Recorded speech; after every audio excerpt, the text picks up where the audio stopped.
Saat saya belajar tentang NLP, saya mendapati bahwa NLP ini kayaknya dipelajari oleh banyak sekali trainer pengembangan diri ya, gitu ya. Jadi suka nggak suka atau mengakui tidak mengakui ya, banyak trainer zaman sekarang juga sering menyebutnya sebagai coach itu menggunakan ya, entah terminologi, entah teknik, entah pendekatan yang berbasis NLP atau minimal ya banyak trainer yang pernah belajar lah NLP ya. Nah, sehingga tidak heran kemudian NLP jadi punya kedekatan ya dengan dunia pengembangan diri. Ya, dipandang sebagai cara untuk bisa membantu orang mengoptimalkan potensi. Nah, cuma pertanyaannya bagaimana sebenarnya pandangan NLP sendiri tentang potensi itu? Nah, kita akan bahas di video kali ini.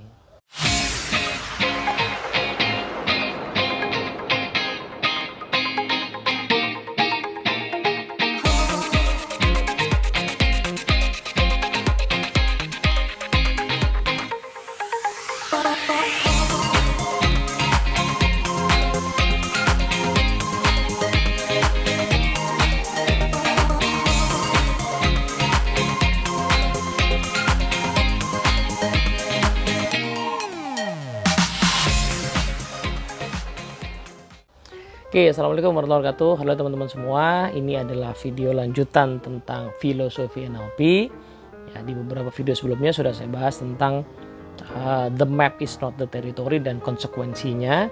Salah satunya adalah ketika itu digunakan di ranah untuk perubahan, ya, untuk terapi, untuk coaching yang dilakukan oleh seseorang pada saat dia diterapi sebenarnya adalah bagaimana peta yang dimiliki yang mungkin masih kurang akurat ya atau nggak update itu kemudian bisa dikembangkan ya, bisa dibuat lebih detail sehingga orang kemudian punya lebih banyak pilihan gitu ya. Jadi orang yang punya problem sebenarnya adalah karena keterbatasan pilihan yang dimiliki yang berasal dari mapnya atau petanya. Nah, konsekuensi berikutnya dari the map is not the territory adalah bunyinya begini nih ya. People already have or potentially have all the resources they need to act effectively. Nah, ini agak menarik untuk saya baca versinya Pak Robert Dilts ini kan. Ini versinya harusnya cukup sahih ya.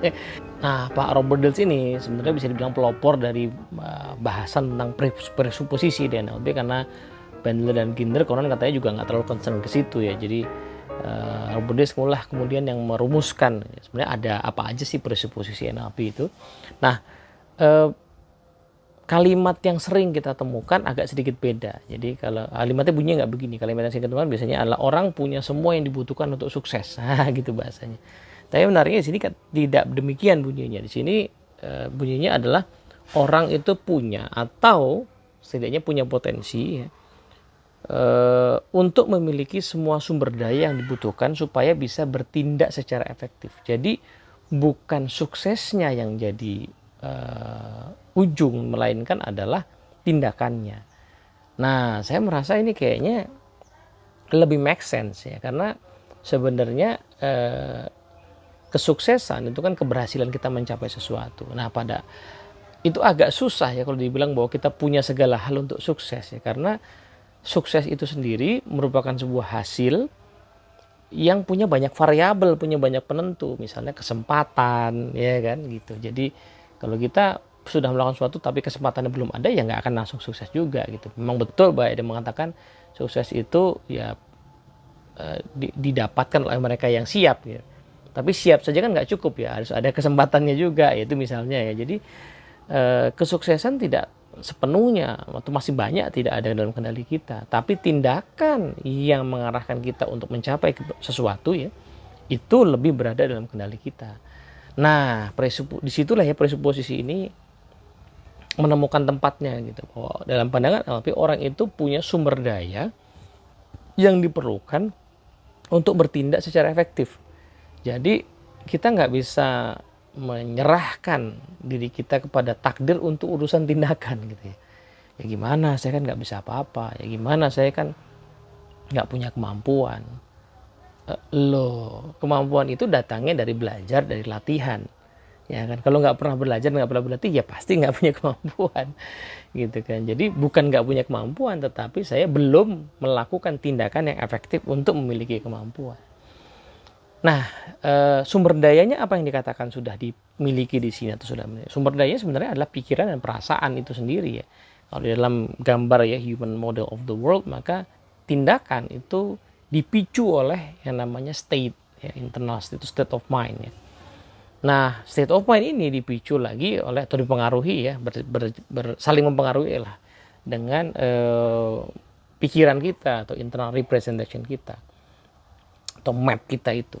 Gitu. Jadi ya wajar kalau dikatakan bahwa orang punya segala sumber daya atau setidaknya punya potensi untuk memiliki sumber daya yang memungkinkan dia bergerak, bertindak, karena memang sumber dayanya itu ada di dalam dirinya, yaitu state-nya yang bisa dia picu ya secara sengaja, dan pikirannya yang bisa dia picu juga secara sengaja gitu ya.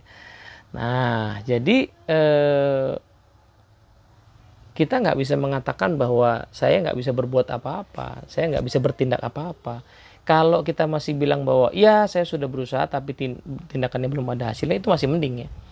Tapi bahwa mengatakan bahwa saya tidak bisa berbuat apa-apa, apa daya saya, inilah saya, itu nggak valid. Karena tindakan itu bisa dikelola lewat perasaan, state of mind, dan lewat pikiran. Gitu. Nah, begitu. Maka nanti pada saat kita menggunakan NLP untuk mengoptimalkan potensi misalnya, kita akan membedah tuh ya, apa sih realnya ya tindakan yang akan dilakukan, yang kita berharap kita mampu melakukan itu. Saya pengen menjadi penulis, maka saya mampu menulis. Saya pengen menjadi seorang guru, maka saya mampu melakukan segala hal aktivitas mengajar, mendesain, belajar dan sebagainya. Saya ingin menjadi seorang pebisnis, maka saya mampu melakukan berbagai tindakan untuk membangun, memulai dan mempertahankan bisnis, memperluas bisnis. Nah, semua tindakan tadi satu demi satu akan ditelusuri ya. Perlu state apa untuk memulainya, menjalankannya, dan untuk itu perlu pikiran-pikiran apa saja untuk memicunya, untuk menstimulasinya. Nah, proses coaching itu adalah proses tadi tuh, membantu memfasilitasi si coachingnya atau klien untuk mencari ya, mengeksplorasi pemikiran apa yang bisa memicu state-nya untuk kemudian menjalankan tindakannya. Karena jauh lebih banyak orang sebenarnya udah tahu ya tindakannya, cuman belum mulai, belum melakukan gitu. Nah, itu biasanya ada penyebabnya. Mungkin ragu-ragu perasaannya, mungkin takut, mungkin cemas, mungkin bingung. Dan itu bisa ditelusuri sampai ke apa sih yang ada di pikiran gitu. Nah, jadi dalam pandangan NLP tentu saja potensi itu sesuatu yang bisa dikembangkan ya. Nah, semua orang bisa mempelajari apapun, saya katakan apapun, kalau mau gitu loh. Jadi ini tidak bertentangan dengan konsep bakat misalnya. Saya pikir enggak. Karena konsep bakat itu kan lebih mencoba melihat manusia dari sisi bahwa manusia itu di dunia ini sepertinya ya punya ya bakat tugas-tugas sendiri ya. Kita realistis saja ya. Dunia ini luas ya, banyak pekerjaan yang harus diurus ya, manusia sebagai pengelola dunia ya, khalifah itu punya banyak tugas yang diurus, sehingga tidak mungkin setiap orang punya minat yang terlalu banyak ya. Orang pasti akan entah somehow ya, entah lewat pengalaman, pendidikan atau ya mungkin lebih banyak pengalaman ya, dia akan mengarahkan dirinya untuk meminati hal tertentu ya, meminati profesi tertentu yang nanti akhirnya, atau meminati bidang-bidang tertentu lah. Itu nggak bisa dibungkiri gitu.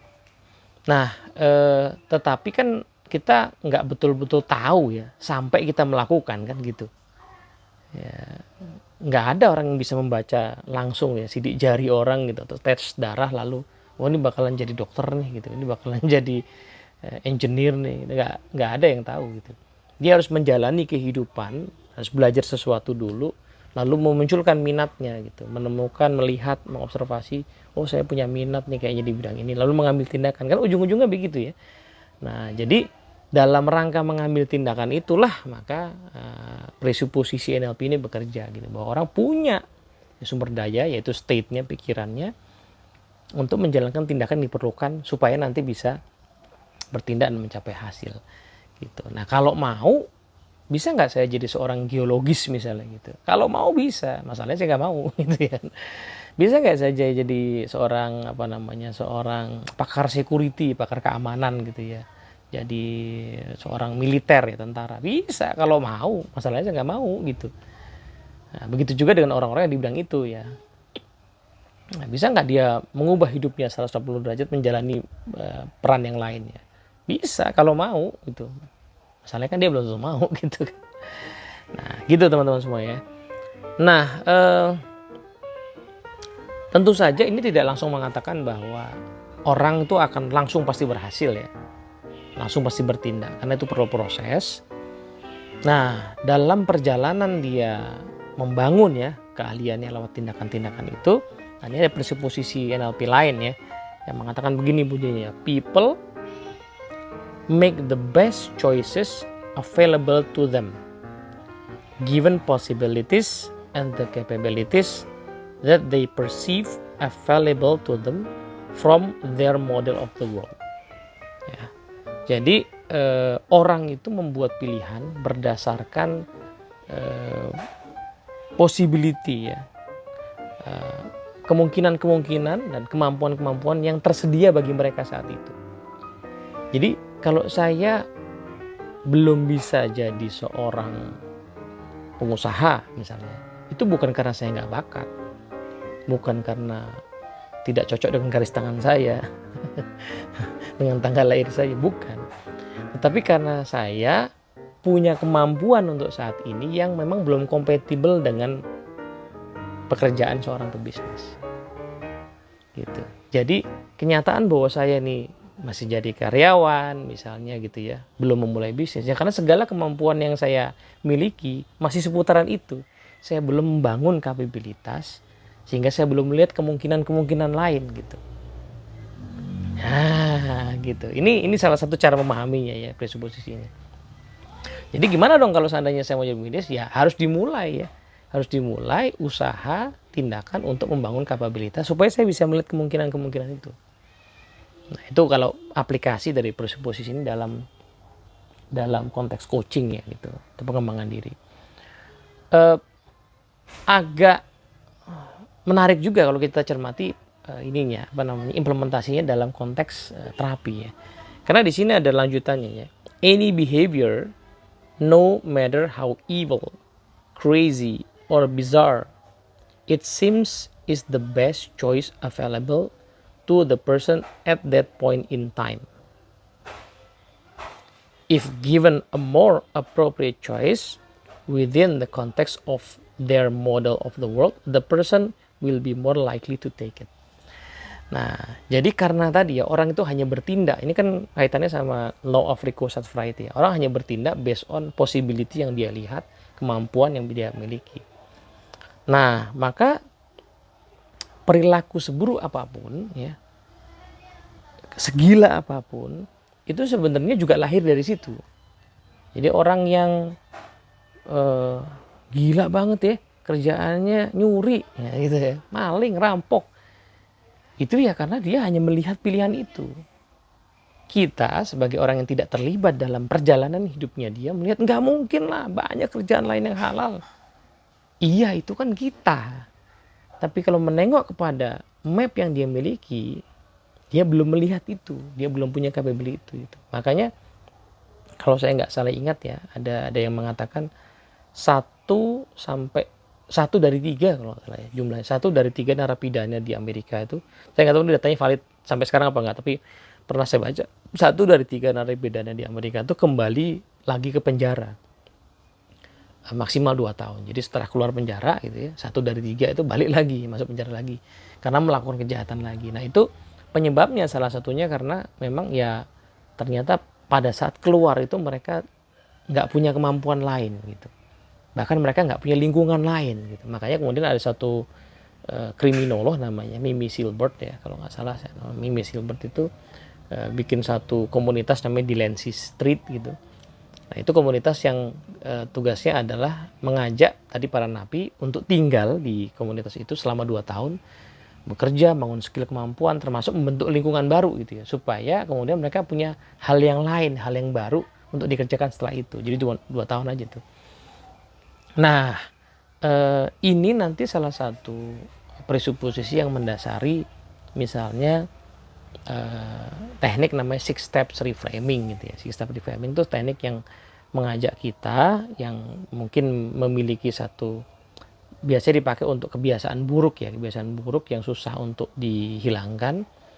Nah itu ditelusuri nanti ke dalam diri kita ya. Sebenarnya kebiasaan itu berasal dari cara pandang kita terhadap dunia, terhadap pilihan-pilihan yang kita punya itu seperti apa. Lalu kemudian coba diperluas gitu ya, diajak untuk melihat pilihan-pilihan yang lain yang selama ini nggak jadi perhitungan kita. Gitu. Nah, tentu saja tidak langsung berubah ya, tapi harus dibangun juga capability dan tindakan-tindakan baru untuk ke sana. Nah, tetapi itulah cara pandang NLP tentang terapi gitu ya. Orang itu mengalami problem karena itulah ya available choices yang dia miliki saat itu. Maka prosesnya adalah mengajak dia untuk memperluas pilihan yang dia miliki. Nah, begitu juga dengan konteksnya coaching ya. Orang itu belum bisa mencapai sebuah tujuan karena memang tindakannya masih seputaran hal-hal yang dia tahu, yang dia mampu. Maka dia perlu diajak untuk keluar dan membangun hal-hal yang baru gitu ya, yang diperlukan. Ya, kalau dia belum tahu ya dia perlu belajar tentu saja gitu. Nah, dari sini nyambung nih ya ke posisi berikutnya, yaitu change comes from releasing the appropriate resource or activating the potential resource for a particular context by enriching a present map of the world. Jadi perubahan itu realnya didapat atau dicapai ya melalui pelepasan ya, unleashing sumber daya, yaitu dengan cara membangunnya map ya, mengaktifkan ya potensial resource ya, membangun map atau memperkaya map dari seseorang tentang dunia yang dialaminya. Jadi dalam konteks terapi tentu saja nanti prosesnya adalah mengajak orang memperkaya mapnya sehingga memunculkan state-nya, muncul sumber dayanya. Lalu dalam konteks coaching juga sama ya, diajak untuk membangun map baru terkait dengan tujuannya supaya muncul ya state yang dibutuhkan untuk menjalankan sebuah tindakan, muncul pilihan-pilihannya seperti itu. Nah jadi kalau kita coba wrap up, maka proses pengembangan diri yang didasari dengan NLP punya keyakinan bahwa sumber dayanya berupa pikiran state itu udah ada ya, tapi itu tentu perlu diaktualkan dalam bentuk tindakan yang nanti baru setelah itu bisa punya possibility mencapai tujuan. Jadi di sini sebenarnya makin kelihatan nih bahwa NLP itu realistis ya. NLP itu yang hal-hal yang sebenarnya common sense ya, action oriented, dan tentu saja balik lagi sangat pragmatis gitu. Jadi dia tidak berurusan dengan bagaimana mengelola pikiran, pikiran ini begitu kuat sehingga akan memungkinkan tertariknya tujuan itu, nggak begitu ya. Tapi kita kendalikan diri kita untuk bertindak mencapai tujuan. Nah, moga-moga manfaat. Assalamualaikum warahmatullahi wabarakatuh.